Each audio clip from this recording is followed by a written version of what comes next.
to clipping in. Now, while I normally make the videos focus on the rides, the landscape, local history and flapjacks, occasionally I do a feature on a piece of equipment or a bike. This is going to be one of those episodes. Specifically following a comment on the last Yorkshire Dales Superloop video about my long distance ride setup. Feel free to skip if the gear is not your thing. Now, sometimes I use the term best bike, but technically I suppose my best bike is the Cannondale System 6, which features on the opening sequence of clipping in. That's lighter, stiffer, lower front end, so it's much more of a racer than the bike that I'm going to be featuring today. So here we have it, what I'm calling the long distance bike. It's a carbon fork, a titanium main triangle and a titanium seat post. You can see that there's some nice shaping there on the seat stays, slight curvature.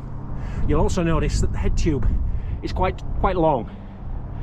The bike is intended to be a kind of a endurance or a fast audax type machine, so it's a little bit higher at the front.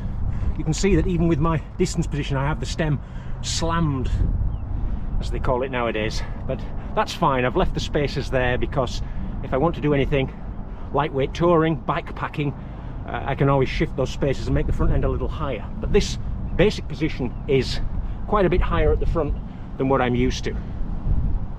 I also have on top of that on top of the titanium seat post, I have a Physique Arion Triathlon saddle which has sort of extra padding around here. I found those exceptionally comfortable when I was riding a low pro 15 years ago, and I'm hoping that by fitting that to this distance bike I'll have a little bit of extra saddle comfort. You can see it's rim brakes.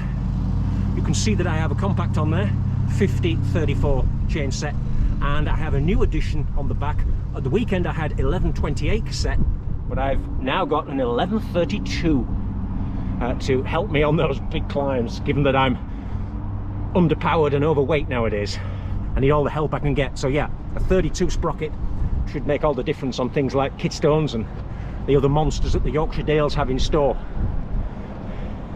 Conventional bars, which I've double wrapped. I like that extra little bit of shock absorption. Tyres, well, on this particular setup I've got Mavic Axiom just as a basic early season training wheel, which I have Continental Grand Prix 4 season, nominally 25mm, but they blow up to 26mm on these rims.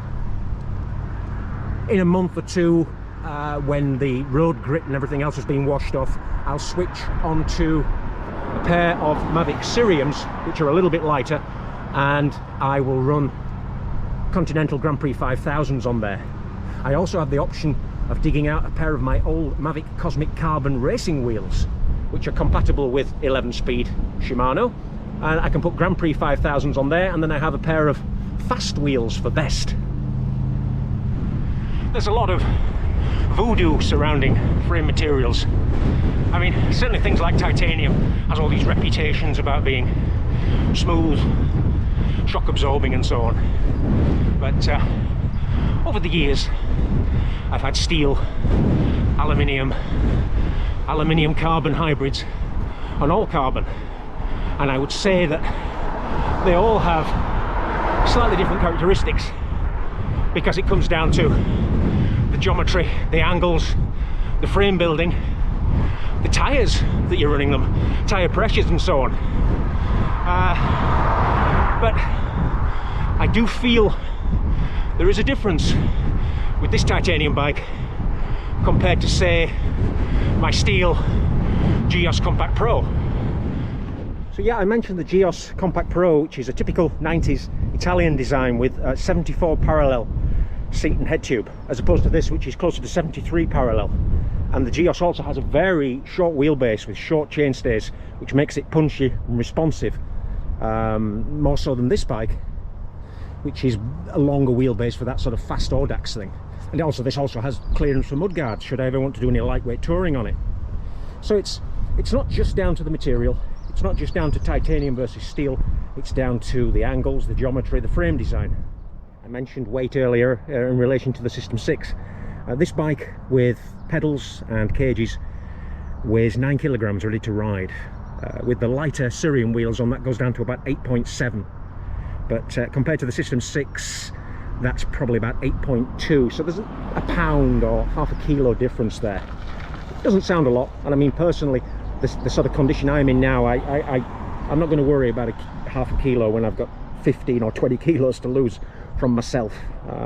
But still, it's, people talk about the lightweight of titanium as being a wonder material, and certainly compared to steel in the old days, that was true. Lighter than a typical steel frame of the 80s and 90s, but it's been left behind by oversized aluminium or carbon fiber.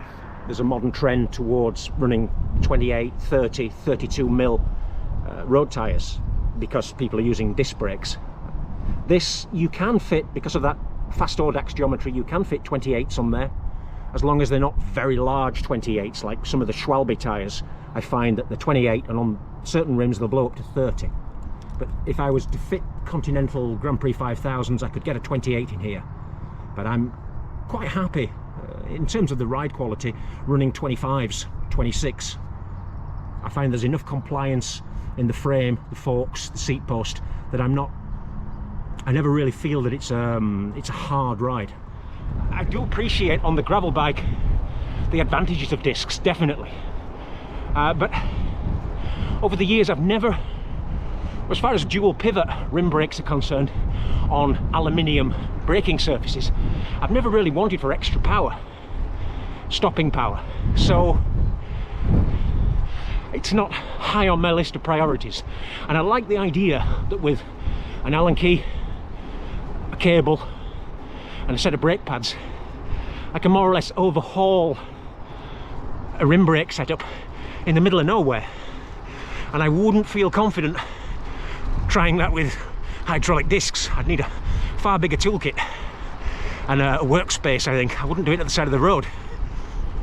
Now, in the past I have ridden some very long rides on the System 6, over 200 miles in some cases, but that was a long time ago when I was younger, lighter, more flexible, and it was also before my hip injury, which ultimately kept me off the bike for 8 years or more.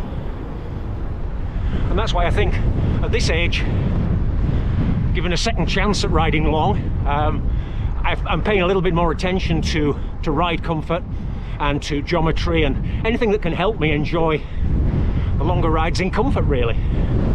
And based on last year, I rode a few hundred milers and 130 on this bike, and at the weekend 125, and certainly it's, this time around, it's the least beaten up that I've felt at the end of a ride. No shoulder ache, no hip or back problems. Some of that will be thanks to exercises, core stability and so on, but I think a lot of it is due to the setup on this bike.